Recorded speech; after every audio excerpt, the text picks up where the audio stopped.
की करते हैं जिनके लिए अमेरिका क्रेजी हो गया है। न्यूयॉर्क की सड़कों पर मोदी मोदी के नारे लग रहे हैं। अमेरिका लव्स मोदी के पोस्टर्स लहराए जा रहे हैं। वंदे मातरम और भारत माता की जय के नारों से न्यूयॉर्क पैलेस होटल की सड़कें करीब 4 मिनट तक गूंजती रही। पीएम मोदी से हाथ मिलाने के लिए लोगों की होड़ मच गई।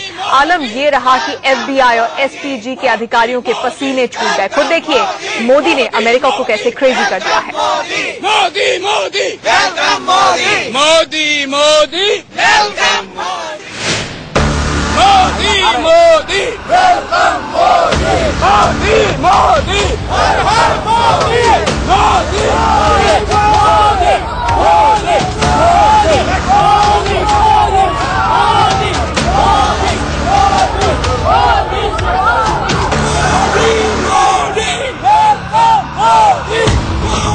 मोदी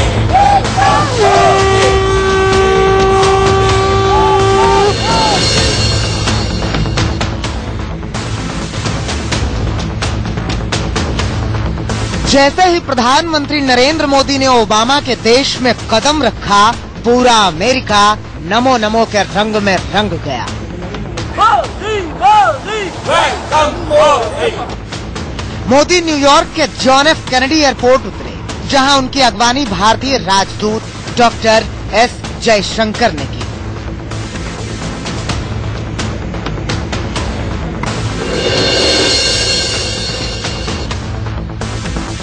इसके बाद मोदी का काफिला न्यूयॉर्क पैलेस होटल की तरफ बढ़ गया और पूरे रास्ते में उनकी एक झलक देखने के लिए लोग बेकरार दिखे।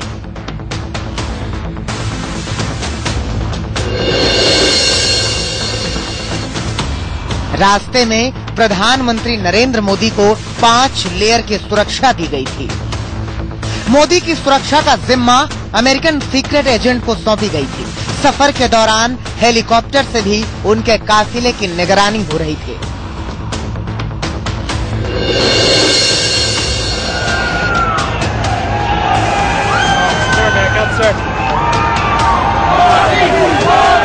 न्यूयॉर्क पैलेस होटल के बाहर पहले से ही मोदी के समर्थकों की भीड़ जमा थी। जैसे ही मोदी वहां पहुंचे, उनका शानदार स्वागत हुआ।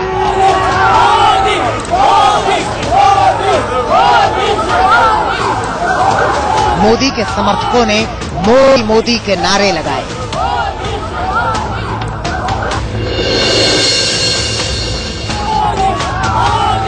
प्रधानमंत्री मोदी ने भी अपने समर्थकों को निराश नहीं किया। वो प्रोटोकॉल तोड़कर लोगों के बीच पहुंचे और उनका अभिवादन स्वीकार किया। प्रधानमंत्री ने लोगों से हाथ भी मिलाया।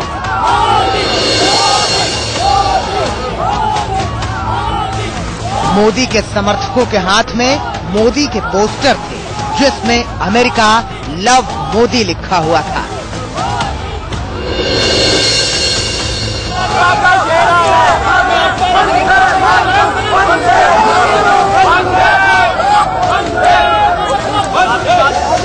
फिर जैसे ही प्रधानमंत्री अपने होटल की तरफ बढ़ने लगे, तो वंदे मातरम के नारे गूंजने लगे। शायद ही इसके पहले किसी भारतीय प्रधानमंत्री के लिए अमेरिका में ऐसी दीवानगी देखी गई हो।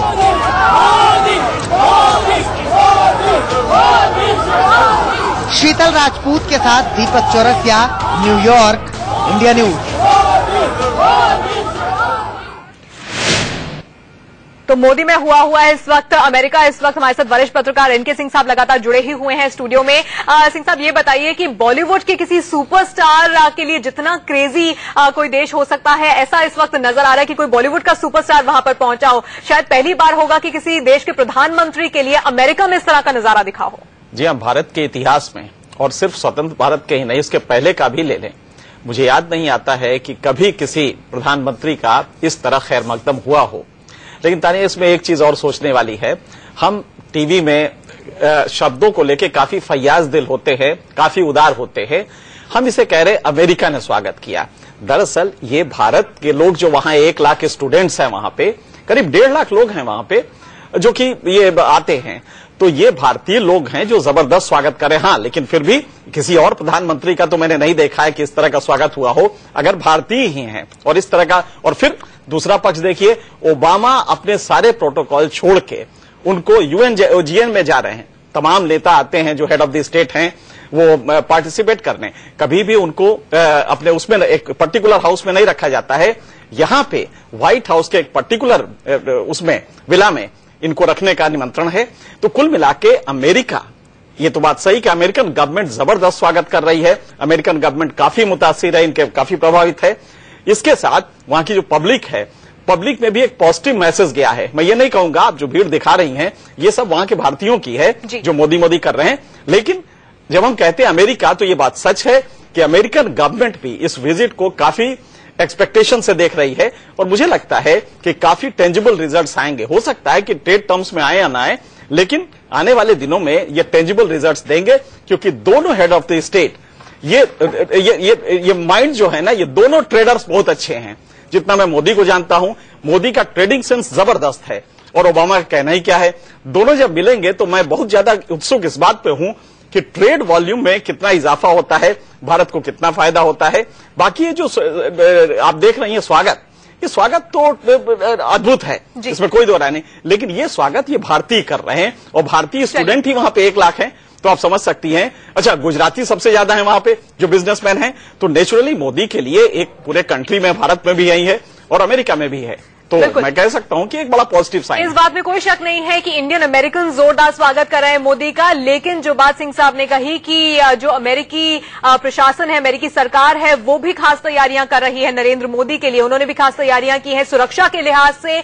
जो सुरक्षा नरेंद्र मोदी को वहां पर मुहैया कराई जाएगी वो ओबामा के बाद किसी भी राष्ट्राध्यक्ष को मिलने वाली सबसे बड़ी सुरक्षा होगी। खासतौर पर एक लिफ्ट उनकी गाड़ी को उनके पेंट हाउस तक लेके जाएगी, यानी कि पूरी तरह से स्वागत न सिर्फ भारतीय अमेरिकन कर रहे हैं बल्कि वहां की सरकार भी कर रही है। इस चर्चा को आगे बढ़ाएंगे। हमारे साथ आलोक मेहता जी भी जुड़ गए हैं, वरिष्ठ पत्रकार हैं, साथ ही पाकिस्तान से हमारे साथ वहाबजाद मसूद साहब भी जुड़ गए हैं। उनसे बातचीत करेंगे नवाज शरीफ के यूएन एड्रेस के बारे में भी और कैसे कश्मीर का मुद्दा वहां पर उठा, और साथ ही हमारे साथ तमाम गेस्ट से बात करेंगे कि आज नरेंद्र मोदी यूएन में क्या कुछ बोलने वाले हैं। फिलहाल रुकना होगा एक छोटे से ब्रेक के लिए, लेकिन ब्रेक के बाद इस चर्चा में मोदी हो रहा है जोरदार स्वागत प्रधानमंत्री नरेंद्र मोदी का हो गया है। आज यूएन में क्या कुछ बोलेंगे मोदी, इस पर भी सबकी निगाहें हैं। इससे पहले नवाज शरीफ ने क्या बोला, इन तमाम मुद्दों पर हम बातचीत करें। तमाम खास मेहमान हमारे साथ बने हुए हैं, वरिष्ठ पत्रकार एनके सिंह साहब और साथ ही आलोक मेहता जी हमारे साथ स्टूडियो में जुड़े हुए हैं, और पाकिस्तान से वरिष्ठ पत्रकार वहाबजाद मसूद साहब हमारे साथ जुड़े हुए हैं।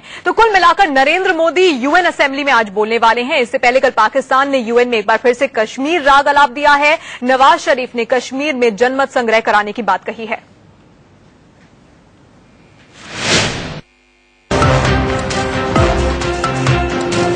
कश्मीर पर पाकिस्तान ने एक बार फिर चाल चलने की कोशिश की। संयुक्त राष्ट्र महासभा में पाकिस्तान के प्रधानमंत्री नवाज शरीफ ने कश्मीर का मुद्दा उठाते हुए जनमत संग्रह की अपनी पुरानी मांग को दोहराया। नवाज शरीफ ने दुनिया के नेताओं के सामने कहा कि कश्मीर के मूल मुद्दे पर पर्दा नहीं डाला जा सकता और बातचीत के जरिए ही इसका समाधान निकाला जा सकता है। पाकिस्तानी पीएम ने कहा कि जम्मू कश्मीर के लोगों को आत्मनिर्णय का अधिकार दिलाना ही हमारा दायित्व है। The core issue of Jammu and Kashmir has to be resolved. This is the responsibility of the international community. We cannot draw a veil on the issue of Kashmir until it is addressed in accordance with the wishes of the people of Jammu and Kashmir. Nawaz Sharif इतने पर ही नहीं रुके। UN में वो विदेश सचिव स्तर की वार्ता रद्द होने का रोना भी रोए। उन्होंने कहा कि वार्ता रद्द होने से उन्हें बेहद निराशा हुई और दोनों देशों के बीच शांति बनाने के मकसद से होने वाली इस चर्चा को अंतर्राष्ट्रीय बिरादरी ने भी गंवा दिया।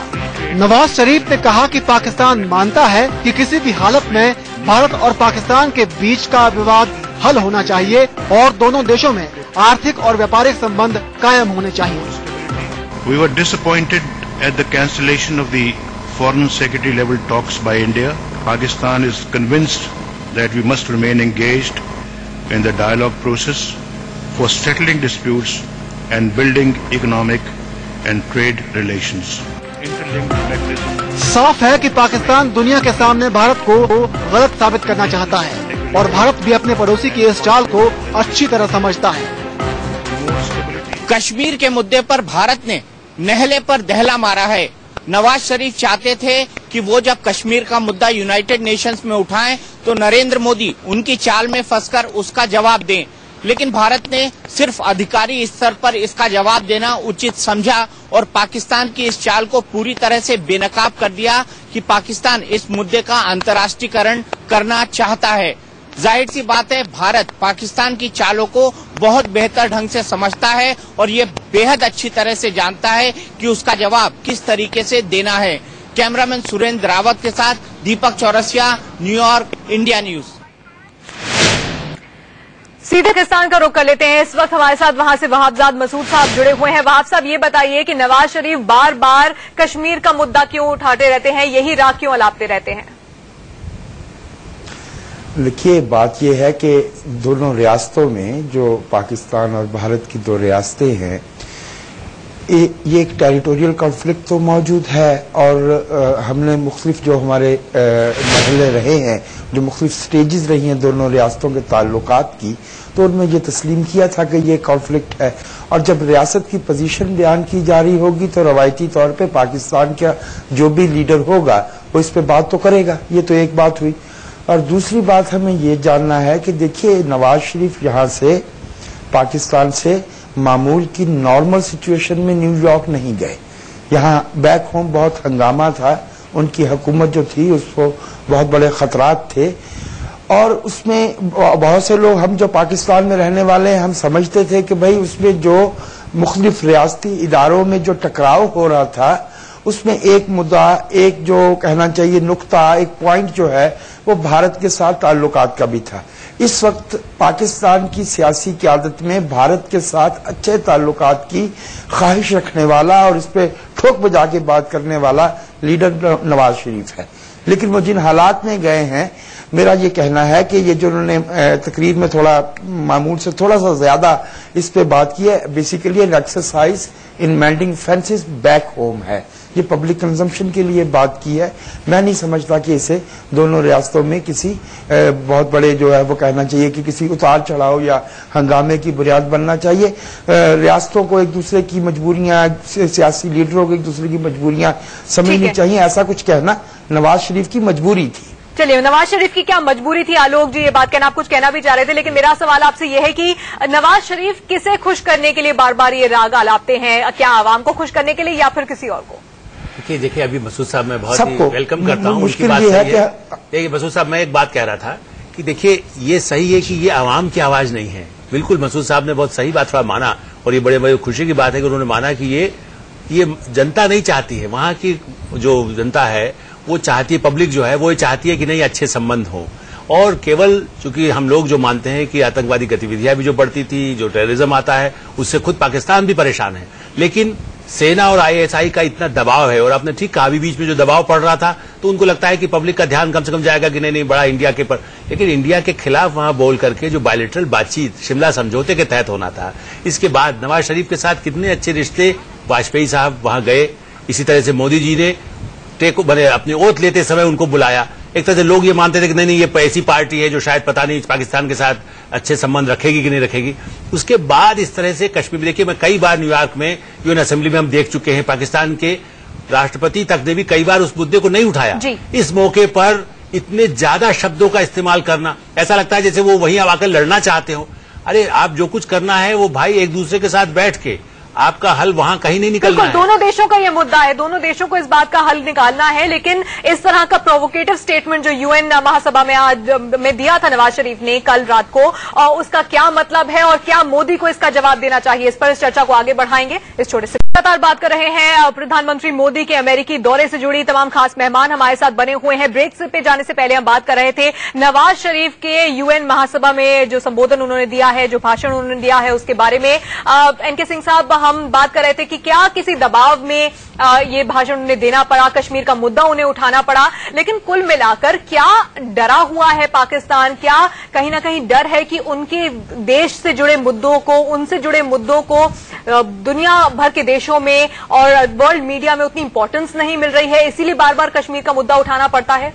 तानिया, एक तो बहुत अच्छी बात कही मसूद साहब ने, मैं उनको बधाई देता हूं कि पाकिस्तान की जमीन पे बैठे हुए और वो ये बात एक्सेप्ट कर रहे हैं कि नहीं ये कुछ कंपल्शंस है जिसकी वजह से ये स्टेटमेंट और थोड़ा ओवरडू कर दिया है, थोड़ा आगे चले गए हैं। दोनों बातें बड़ी, और ये तभी मुझे लगता है कि एक ऐसा मुल्क जो कि 65 साल में 30 साल मिलिट्री रूल में रहा हो, फिर भी मुझे विश्वास है कि पाकिस्तान में जमहूरियत कभी ना कभी आएगी। ऐसे इस तरह के स्टेटमेंट्स अगर आ रहे हैं और वो भी मसूद साहब ऐसे लोगों से, तो मेरे ख्याल से जमहूरियत बड़ी मुकम्मल रहेगी। जहां तक इसकी बात है, आपने जो सवाल किया, पाकिस्तान में क्रॉस पर्पजेस पैरेलल इदारे हैं, मिलिट्री है, फंडामेंटलिस्ट हैं, सिविल एडमिनिस्ट्रेशन है, और उसके बाद पॉलिटिकल एग्जीक्यूटिव, और उसके बाद ISI वगैरह है।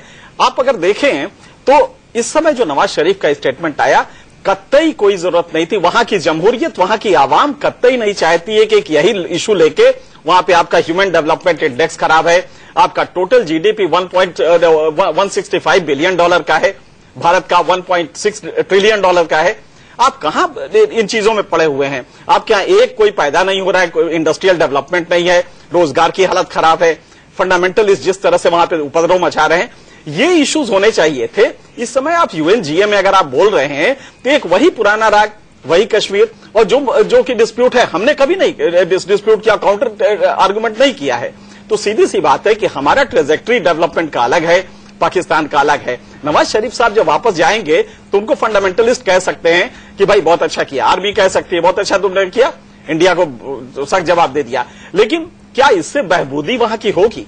तो सबसे बड़ी बात है कि जो कर रहे हैं बहुत अच्छा, उन्होंने कहा कि वहां की आवाम ये नहीं चाहती है। हकीकत यह है कि वहां पे कुछ लोगों को खुश करने के लिए जो कि एक्स्ट्रा लीगल पावर रखते हैं, एक्स्ट्रा कॉन्स्टिट्यूशन, तो सबसे बड़ी बात है कि जो कर रहे हैं बहुत अच्छा, उन्होंने कहा कि वहां की आवाम ये नहीं चाहती है। हकीकत यह है कि वहां पे कुछ लोगों को खुश करने के लिए जो कि एक्स्ट्रा लीगल पावर रखते हैं, एक्स्ट्रा कॉन्स्टिट्यूशनल पावर रखते हैं, ये उनको खुश करने के लिए कहा है। और पूरी दुनिया में मुझे लगता है कि इसको इतना ज्यादा कैजुअली लिया गया होगा, और नरेंद्र मोदी ने बड़ा अच्छा किया, प्रधानमंत्री ने हमारे उसको इग्नोर करके बड़ी खूबसूरती से एक जूनियर अफसर से कहा कि भाई तुम इसका जवाब। बिल्कुल, अब बड़ा सवाल यही है, क्या मोदी को इसका जवाब देना चाहिए या फिर नहीं? आलोक जी, जिस तरह से इस प्रोवोकेटिव स्टेटमेंट नवाज शरीफ का आया है, जिसमें उन्होंने न सिर्फ कश्मीर के मुद्दे की बात कही है, उन्होंने कहा है UNSC में किसी भी देश को परमानेंट सीट अब नहीं मिलनी चाहिए, इसके अलावा फ्लड्स की बात की है जम्मू कश्मीर में, उसको लेकर भी तमाम बातें कही हैं, किस तरह से कश्मीर के लोग बदहाल जिंदगी जी रहे, तमाम तरह के झूठ भी उन्होंने बोले हैं अपने स्टेटमेंट में।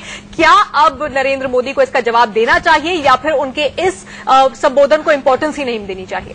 देखिए, इसकी जवाब की जरूरत नहीं है। भारत हमेशा ये जवाब देता रहा है कि हम शांति चाहते हैं, इसलिए डायरेक्ट आपको पाकिस्तान का नाम लिए बिना भी सबसे बड़ी बात है कि भारत के प्रधानमंत्री नरेंद्र मोदी हो, इसके पहले प्रधानमंत्री कर चुके हैं, किस तरह से टेररिज्म को बढ़ावा मिल रहा है, और इस प्रमाण सारी दुनिया के सामने है, चाहे वो हाफिज सईद हो या ओसामा बिन लादेन हो। ओसामा बिन लादेन पर तो अमेरिका ने कार्रवाई, खुद पाकिस्तान की आवाम जानती है, और वहीं पर वो अड्डा बनाए रहते हैं। इसलिए मुझे लगता है कि भारत की तरफ से आवाज उठाना चाहिए कि यदि अमेरिका कहीं इराक में जाकर के यदि बमबारी कर सकता है टेररिज्म से निपटने के लिए, तो उसे बमबारी नहीं करे, लेकिन पाकिस्तान पर दबाव बना सकता है। अंतर्राष्ट्रीय समुदाय को इस बात का संकल्प लेना चाहिए, दबाव बनाना चाहिए कि पाकिस्तान में भी, चूंकि टेररिज्म से पाकिस्तान भी, अभी मसूद साहब ने भी कहा कि भाई देखिए किस तरह से टेररिज्म से उसको भी सामना करना है, और नवाज शरीफ भी मान रहे हैं, लेकिन नवाज शरीफ ये कैसे भूल रहे हैं कि वहां पर जो कुछ अलकायदा है, दूसरे के जितने हैं, और उन सबको लश्कर-ए-तौयबा है, पाकिस्तान उन सबको कौन मदद करता है? यदि पाकिस्तान की सेना और ISI उनको मदद नहीं करती, टेररिज्म से कौन मुकाबला करेगा? इसलिए भारत के प्रधानमंत्री, मैं मानता हूं कि इस कश्मीर के मुद्दे पर बात करें। कश्मीर क्या पूरे दुनिया में कैसे लोगों की गरीबी दूर हो, पाकिस्तान के गरीबों की सहायता, यदि अच्छे आर्थिक संबंध होंगे, इकोनॉमिक रिलेशंस होंगे, तो उसका फायदा पाकिस्तान की आवाम को मिलेगा। इसलिए मुझे लगता है कि दबाव बनाना चाहिए कि जो दूसरे मुद्दे हैं, गरीबी के, भुखमरी के, पाकिस्तान से लेकर के दुनिया में, अफ्रीका में, मुझे लगता है कि भारत के प्रधानमंत्री टेररिज्म और लोगों की आर्थिक जो तरक्की है उस पर वो बात करेंगे, तो शायद असली जवाब वही होगा। चलिए, इसी सवाल का जवाब क्या मिला जब विदेश मंत्रालय के प्रवक्ता सैयद अकबरुद्दीन से ये बात पूछी गई, तो उन्होंने क्या कहा, सुनिए। Certainly, India will use its right to reply and set the record straight, but this will be done on the floor of the UN, and it would be done today. Certainly, India will use its right to reply and set the record straight, but this will be done on the floor of the UN, and it would be done today.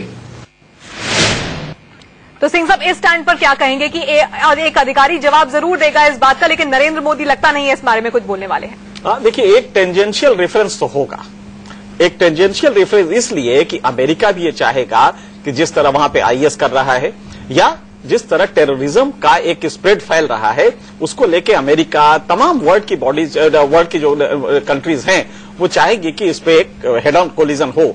लेकिन कश्मीर को लेके जो उन्होंने कहा है उसका जवाब देना मुझे नहीं लगता कि मुनासिब है प्राइम मिनिस्टर के लिए। एक जूनियर लेवल पे इसको कहा जा सकता है, एक प्रेस नोट इशू किया जा सकता है, इसको टेंजेंशियल रेफरेंस हो सकता है, एक हल्का सा उसको नोटिफाई करते हुए किया जाए, लेकिन इससे ज्यादा वो कुछ नहीं करेंगे।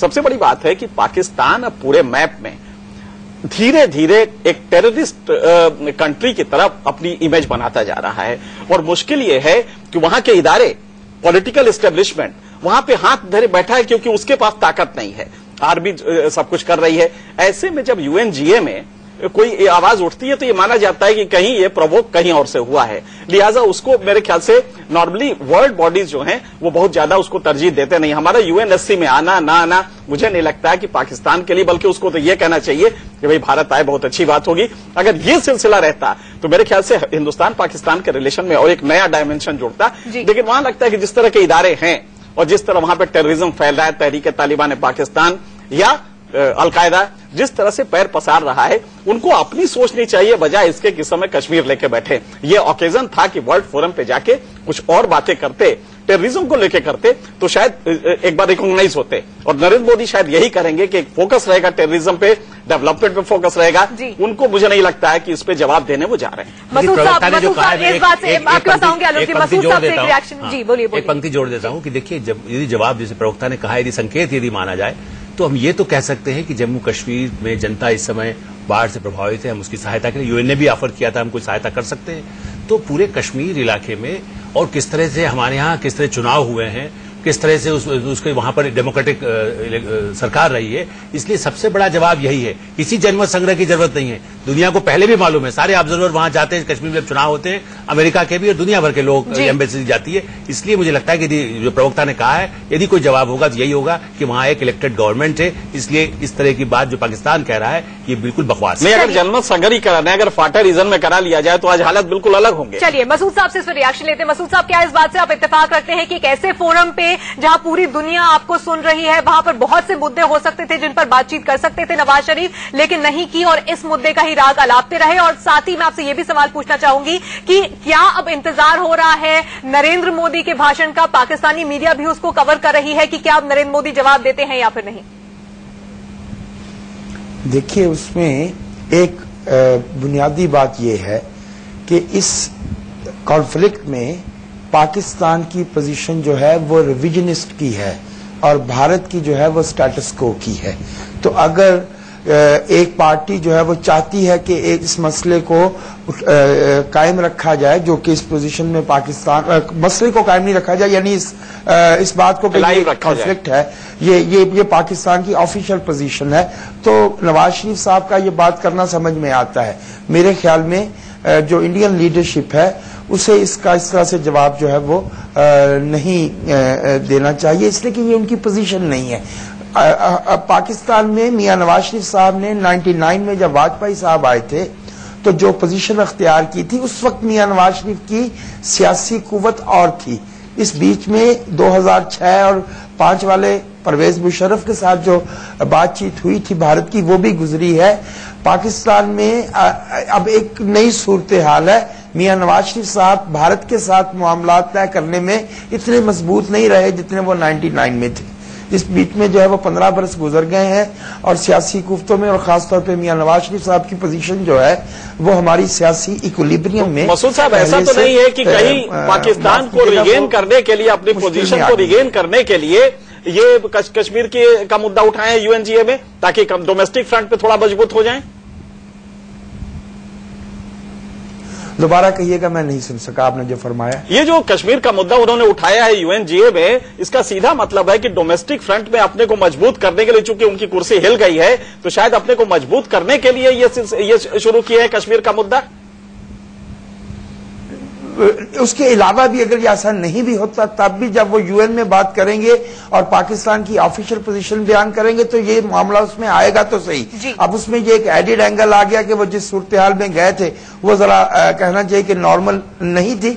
आपको शायद मालूम हो कि हमारे यहाँ पाकिस्तान पीपल्स पार्टी एक बड़ी सियासी जमात है, तो उसके लीडर बिलावल भुट्टो साहब ने भी पिछले दिनों कश्मीर पे बात की है, जिसपे लोग बहुत हैरान हुए कि ये अचानक कहां से ये बात निकाल रहे हैं। तो ये पाकिस्तान के दाखिली मामलात में ये बात मुसलसल चल रही है, तो कोई सियासी लीडरशिप जो है वो अपने बेस के बारे में बिल्कुल यानी कि कुल मिलाकर पाकिस्तान की ओर से कश्मीर का मुद्दा उठाया गया और भारत ने स्टैंड लिया है कि हमारा एक अधिकारी राइट टू रिप्लाई के तौर पर जवाब तो देगा, लेकिन नरेंद्र मोदी इस पर कुछ नहीं बोलने वाले हैं, ऐसा इस वक्त लग रहा है। कुल मिलाकर आज नजरें टिकी रहेंगी कि नरेंद्र मोदी जब यूएन में बोलते हैं तो क्या कुछ बोलते हैं और हिंदी में जब वो भाषण देते हैं, भारत की बात सुनाते हैं तो क्या कुछ वो वहां पर कहेंगे। आप सभी का धन्यवाद करना चाहेंगे इस चर्चा में हमारे साथ जुड़ने के लिए और हमारी अमेरिका से लगातार कवरेज जारी रहेगी। फिलहाल रुक रहे हैं एक छोटे से ब्रेक के लिए।